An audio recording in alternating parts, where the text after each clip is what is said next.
প্রার্থীর নাম ঘোষণার আগেই হুগলি লোকসভা কেন্দ্রের বিভিন্ন এলাকায় বিভিন্ন বিজেপি প্রার্থীর নাম লেখা দেওয়াল লিখন বিজেপির।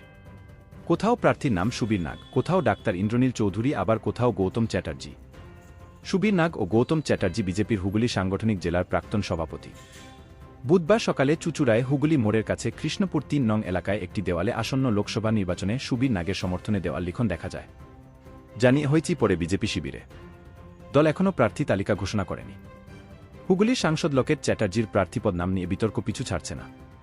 চলতি মাসের 7 ফেব্রুয়ারি লকেট এর নাম দিয়ে শ্রীরামপুর শহরে একাধিক এলাকায় পোস্টারে লেখা ছিল কেন্দ্রীয় নেতৃত্বের কাছে আবেদন, বহিরাগত পরিযায়ী লকেট চ্যাটার্জিকে শ্রীরামপুর লোকসভায় চাপিয়ে দেওয়া চলবে না।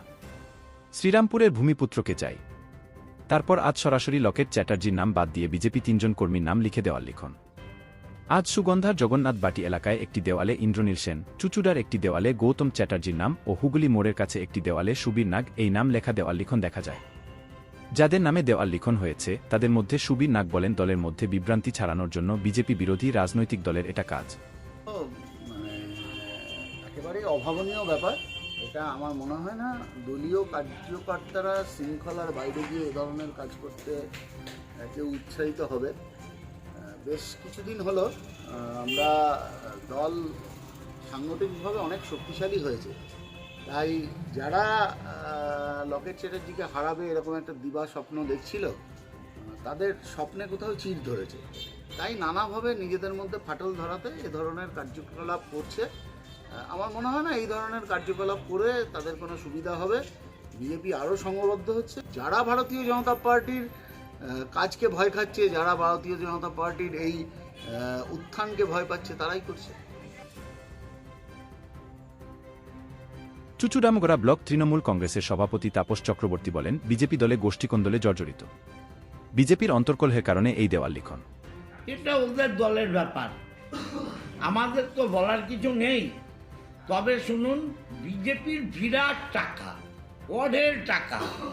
এই টাকার লোভে এরা জানে জিতবে না, কিন্তু ওই টাকাটা চাই, যার জন্যে সবাই মিলে ময়দানে নেমে পড়েছে।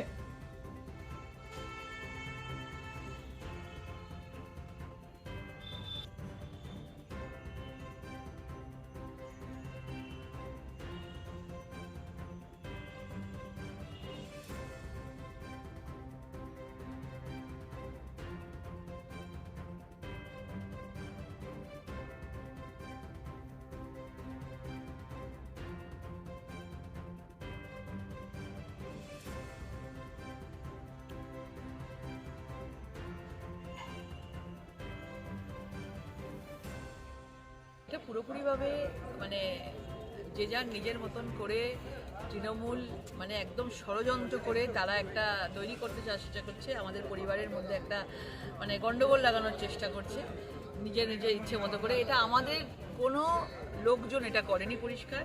শুধু এখানে বিভ্রান্তির সৃষ্টি করবার জন্য লোকসভা ভোটের আগে ক্যান্ডিডেট নাম অ্যানাউন্স করার আগে এটা করা হচ্ছে। এটা নিয়ে কারোর বিভ্রান্তির কিছু নেই। ওপর থেকে নিশ্চয়ই অফিসিয়ালি নাম ডিক্লেয়ার করা হবে, তখন সবাই জানতে পারবে। এগুলো তো অত পাত্তা দিই না আমরা।